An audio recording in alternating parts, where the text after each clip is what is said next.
Friends, నమస్తే అండి. Welcome back to my channel. ఈరోజు మన రెసిపీ ఇడ్లీ, దోస, ఉప్మా దేనిలోకైనా కానీ పల్లీలు, పుట్నాల పప్పు, కొబ్బరి లేకుండా చాలా డిఫరెంట్‌గా ఉండేటువంటి చట్నీని ఈ వీడియోలో మీతో షేర్ చేసుకోబోతున్నానండి. ముందుగా పొయ్యి వెలిగించి పాన్ పెట్టుకొని ఫ్లేమ్ అన్నది పూర్తిగా లో ఫ్లేమ్‌లోనే పెట్టుకొని ఇక్కడ 1 టేబుల్ స్పూన్ ఆయిల్ తీసుకోవాలండి. తర్వాత దీనిలోకి 1 టీ స్పూన్ జీలకర్ర, 2 టేబుల్ స్పూన్ శనగపప్పు, 2 టేబుల్ స్పూన్ మినప్పప్పు, శుభ్రం చేసుకున్నటువంటి 2 ఇంచీల అల్లము, మీకు రుచికి అనుగుణంగా ఎండుమిరపకాయలు. నేనైతే ఇక్కడ నార్మల్ ఎండుమిరపకాయలు 2, ఈ చట్నీ అన్నది మంచి టేస్టీగా ఉండటానికి కాశ్మీరీ రెడ్ చిల్లీ 2 తీసుకొని ఇలా వేసుకున్న అన్ని ఇంగ్రీడియంట్స్ కొంచెం కలర్ అన్నది చేంజ్ అయ్యే అంతవరకు వేపుకోవాలండి.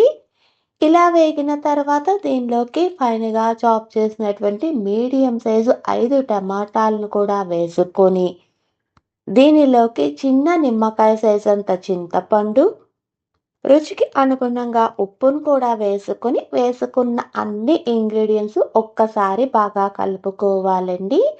ఇలా కలుపుకున్న తర్వాత దీనిలోకి పావు టీ స్పూన్ పసుపు, కొన్ని కొత్తిమీర కాడలను వేసుకొని వేసుకున్న అన్ని ఇంగ్రీడియంట్స్ బాగా కలిసేటట్టు కలుపుకోవాలండి. ఇలా కలుపుకున్న తర్వాత మధ్య మధ్యలో కలుపుకుంటూ మూత పెట్టుకుని ఇక్కడ టమాటాలన్నవి మెత్తపడే అంతవరకు మగ్గించుకోవాలన్నమాట. ఇలా మగ్గిన తర్వాత వీటన్నిటిని ఒక మిక్సీ జార్లోకి వేసుకొని ఫైన్ పేస్ట్‌గా చేసుకొని ఒక బౌల్‌లోకి ట్రాన్స్‌ఫర్ చేసుకుంటున్నాను. దీనిలోకి ఆవాలు, జీలకర్ర, కరివేపాకుతో తాలింపు పెట్టుకొని ఆ తాలింపును కూడా వేసుకుంటున్నానండి. ఇలా రెడీ అయినటువంటి చట్నీని నేనైతే ఎంతో హెల్తీగా ఉండేటువంటి ప్రోటీన్ దోసతో ఎంజాయ్ చేస్తున్నాననమాట.